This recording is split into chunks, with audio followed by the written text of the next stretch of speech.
हमारे पसीने से उनको डिजिटल जलन क्यों हो रहा है? लेकिन आप आरएसएस की निक्कर को क्यों जला रहे हैं? वो ये कह रहे हैं भारतीय जनता पार्टी आरएसएस को रिप्रेजेंट करते हुए कांग्रेस पार्टी ने ट्वीट किया है और इसमें आग जलते हुए दिखाया गया है। देखिए, ये तो डिजिटल जलन है ना, ऐसा तो नहीं है कि जा करके जो है कोई संबित पात्रा का पेंट जला दिया है। जलन का कोई इलाज नहीं होता है, बर्नौल से भी उसका इलाज नहीं हो सकता है। आप कहते हैं आप यात्रा कर रहे हैं भारत को छोड़ने की। अरे अगर कन्याकुमारी से चले तो कम से कम इतनी निर्लज्जता तो ना दिखाते। स्वामी विवेकानंद जी को प्रणाम कर कर तो बताते, लेकिन वो भी राहुल गांधी को स्वीकार नहीं। रूप की रानी चोरों का राजा, अभी जानते हैं सरकार कैसे चल रही है। झूठ की रानी चोरों का राजा, जिन्होंने अपनी डिग्री के बारे में झूठ बोला, जिन्होंने अपनी बच्ची के बारे में, कौन झूठ बोलता है? अपनी बच्ची के बारे में झूठ बोला। वो जो है पहले बोल रही हैं कि रेस्टोरेंट है, अब बोल रही हैं कि रेस्टोरेंट नहीं है। आप जानते हैं कि उसके सारे डॉक्यूमेंट्स बाहर आ गए हैं। तो अपनी डिग्री के बारे में जो झूठ बोलते हैं, उनसे क्या आप सच की उम्मीद करते हैं? हम सत्य के लिए लड़ रहे हैं, वो सत्ता के लिए लड़ रहे हैं। देखते हैं सत्ता जीतती है कि सत्य जीतता है। भारत यात्रा छठे दिन में पहुंच गई है और छठे दिन की अब दूसरे स्तर की शुरुआत होने वाली है। लेकिन कांग्रेस पार्टी ने सुबह आज एक ट्वीट किया और उस ट्वीट को लेकर के संबित पात्रा ने प्रेस कॉन्फ्रेंस की। दरअसल कांग्रेस पार्टी ने एक ट्वीट किया था और उस ट्वीट के अंदर कांग्रेस ने लिखा कि देश को जो नफरत की बेड़ियां हैं उनसे मुक्त कराना है। बीजेपी आरएसएस ने जो नुकसान किया है उसकी भरपाई करनी है।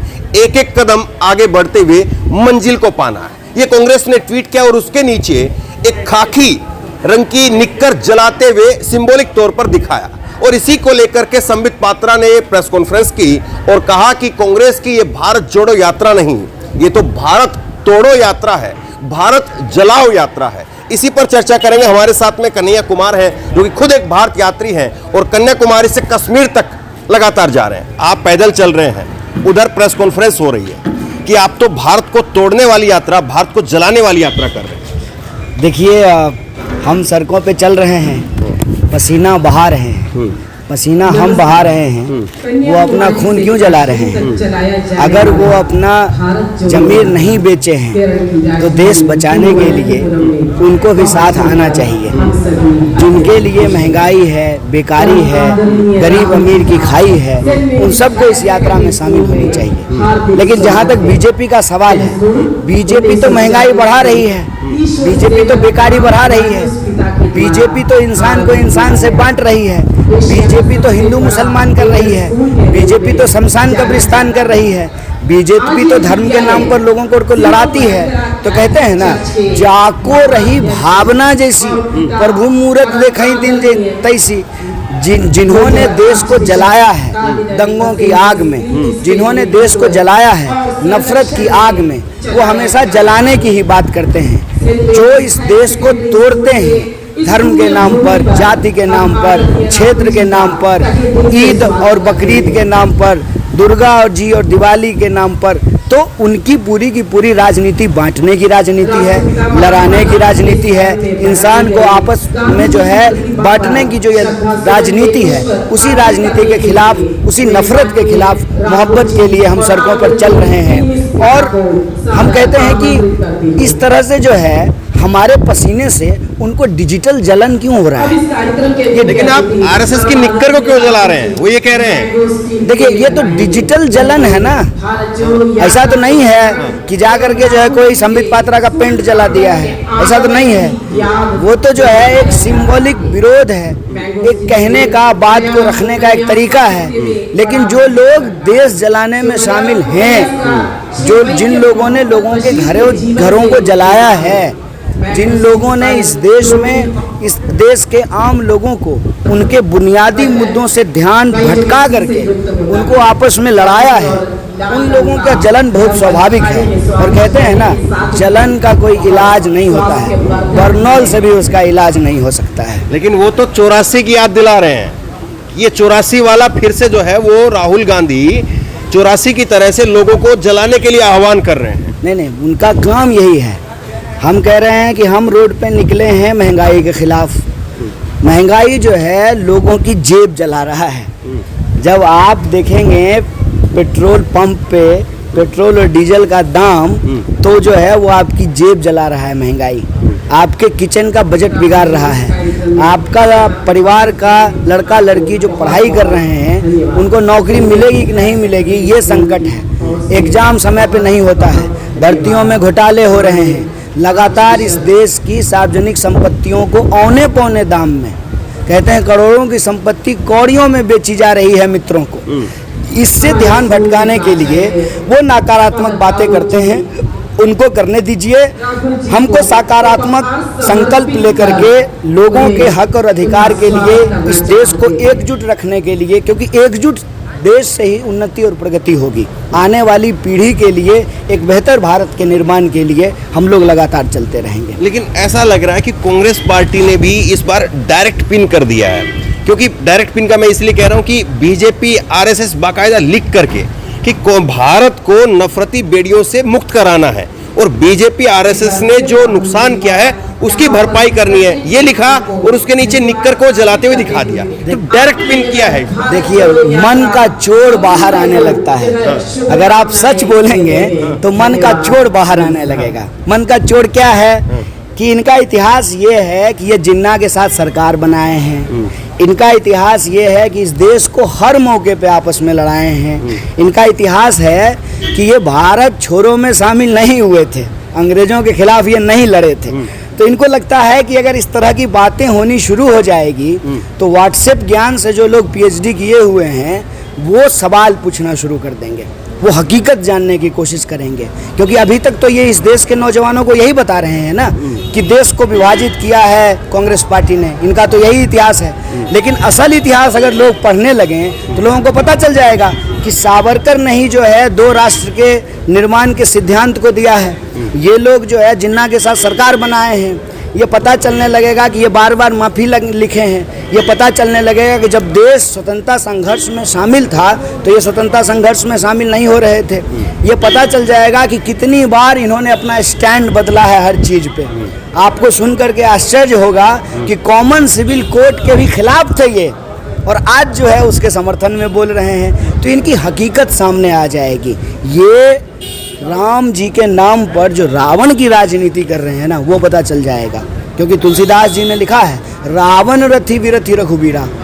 देश तो तब जलाया गया जब नफरत की बात की गई। हम नफरत की बात नहीं कर रहे हैं, हम मोहब्बत की बात कर रहे हैं। हम कहते हैं कि यह देश हम सब का है, हम सबको एक टीम की तरह मिल करके रहना है। और जब टीम की तरह रहेंगे, कोई अच्छा बॉलिंग करेगा, कोई अच्छा बैटिंग करेगा, कोई अच्छा फील्डिंग करेगा, कोई अच्छा कीपिंग करेगा, तो हम जीतेंगे। तब हम सचमुच में जो भारत को विश्वगुरु बनाने का सपना है उसको हम प्राप्त करेंगे। जब हम स्कूल के अंदर शिक्षक है कि नहीं है, आपको पता होगा कि सैकड़ों स्कूल राजस्थान में जब पिछली भाजपा की सरकार थी बंद कर दी गई। अभी हरियाणा में स्कूलों को बंद किया जा रहा है, लगातार सैकड़ों स्कूलों को। कि जब आप स्कूल बंद कर देंगे, टीचर नहीं होंगे स्कूल में, जब टीचर नहीं होंगे स्कूल में तो हम कैसे विश्वगुरु बनेंगे। और ये बार बार जलाने की बात जो है, भ्रष्टाचार की बात, परिवारवाद की बात करके सिर्फ और सिर्फ कांग्रेस पर निशाना साध करके और इतिहास को पूरी तरीके से तोड़ मरोड़ करके उसी सिद्धांत पे कि आप नारियल के पेड़ के नीचे खड़े हो जाइए और बार बार लोगों को कहिए कि ये नारियल नहीं है, कटहल है। ये झूठ बोलते रहते हैं ताकि आज की हकीकत लोगों को पता नहीं चले। आज की हकीकत ये है कि 45 साल में देश में सबसे ज़्यादा बेरोजगारी है। आज की हकीकत यह है कि महंगाई आसमान छू रही है। आज की हकीकत यह है कि रुपया अपने सबसे निचले स्तर पर चला गया है। भूटान भी कुछ दिन में हमसे आगे निकल जाएगा। और प्रधानमंत्री कहा करते थे कि अगर रुपया गिरता है तो इससे सरकार की साख गिरती है। आज उस पर कुछ नहीं बोल रहे हैं। तो झूठ बोलना, नफरत फैलाना, इंसान को आपस में लड़ाना, यही भाजपा की राजनीति है। और इस राजनीति के खिलाफ जो हम लोग संघर्ष लगातार कर रहे हैं, यह आम लोगों तक नहीं पहुंच रहा था। तो ये संघर्ष जो है आम लोगों तक पहुँचे, आम लोगों के दुख दर्द में हम शामिल हो सकें और हमारे संघर्ष में वो शामिल हो सकें। इसीलिए हम भारत जोड़ो की बात कर रहे हैं, वो बार बार तोड़ने की बात कर रहे हैं। वो याद दिला रहे हैं कि दिल्ली, तेजस्वी सूर्या ने ट्वीट किया कि दिल्ली को जिस तरह से जलाया था ये पूरे देश को जलाना चाहते हैं। तमाम बीजेपी के मंत्री लग गए हैं, सुबह से अभी ट्वीट आ रहे हैं। देखिए, इतिहास के गरे मुर्दे इसलिए उखाड़े जाते हैं ना ताकि वर्तमान की बात को छुपाया जा सके।